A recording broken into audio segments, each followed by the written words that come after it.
ಚಿಕ್ಕಮಗಳೂರು ಜಿಲ್ಲೆಯ ಮೂಡಿಗೆರೆ ಕ್ಷೇತ್ರದ ಕಾಂಗ್ರೆಸ್ ಶಾಸಕಿ ನಯನಾ ಮೋಟಮ್ಮ ವಿರುದ್ಧ ಇನ್ಸ್ಟಾಗ್ರಾಂನಲ್ಲಿ ಅಶ್ಲೀಲ ಹಾಗೂ ಅವಮಾನಕಾರಿ ಕಮೆಂಟ್ಗಳನ್ನು ಮಾಡಿದ ಪ್ರಕರಣಕ್ಕೆ ಸಂಬಂಧಿಸಿದಂತೆ ಪೊಲೀಸರು ಆರೋಪಿಯನ್ನ ಬಂಧಿಸಿದ್ದಾರೆ. ರಾಮನಗರ ಮೂಲದ ಯಕ್ಷಿತ್ ರಾಜ್ ಎಂಬ ಯುವಕನನ್ನ ಮೂಡಿಗೆರೆ ಪೊಲೀಸರು ಬಂಧಿಸಿ ನ್ಯಾಯಾಂಗ ಬಂಧನಕ್ಕೆ ಒಪ್ಪಿಸಿದ್ದಾರೆ.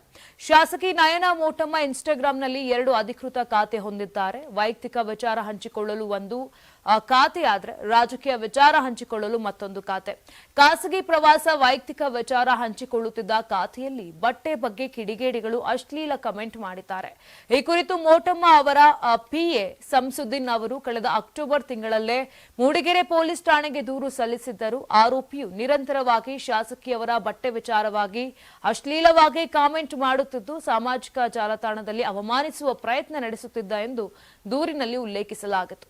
ದೂರು ದಾಖಲಾಗುತ್ತಿದ್ದಂತೆ ಪೊಲೀಸರು ಪ್ರಕರಣ ದಾಖಲಿಸಿ ತನಿಖೆ ಆರಂಭಿಸಿದ್ದರು. ತನಿಖೆಯ ಬಳಿಕ ಬೆಂಗಳೂರಿನಲ್ಲಿ ಕೆಲಸ ಮಾಡುತ್ತಿದ್ದ ಯಕ್ಷಿತ್ ರಾಜ್ನನ್ನ ಬಂಧಿಸಲಾಗಿದೆ. ಆರೋಪಿಯು ಶಾಸಕಿ ವಿರುದ್ಧ ಅಶ್ಲೀಲ ಕಮೆಂಟ್ಗಳನ್ನು ಮಾಡಿದ್ದು ಅವರ ಗೌರವಕ್ಕೆ ಧಕ್ಕೆ ತರುವ ಉದ್ದೇಶ ಹೊಂದಿದ್ದ ಎಂದು ಪೊಲೀಸರು ತಿಳಿಸಿದ್ದಾರೆ.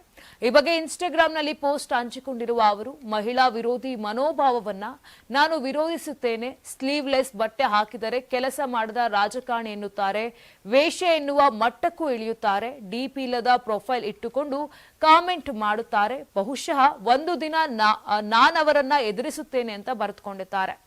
ನೀವು ಸಣ್ಣ ಆಗ್ಬೇಕಲ್ವಾ? ಅದು ಒಂದು ಉತ್ತಮ ಆಹಾರದಿಂದ ಸಣ್ಣ ಆಗ್ಬೇಕಲ್ವಾ? ಪ್ರತಿದಿನ ನಮ್ಮ ಜೀನಿ ಸ್ಲಿಮ್ ನ ಯೂಸ್ ಮಾಡಿ ಯಾವುದೇ ಸೈಡ್ ಎಫೆಕ್ಟ್ ಇಲ್ದಂಗೆ ನೀವು ಸಣ್ಣ ಆಗ್ತೀರಾ.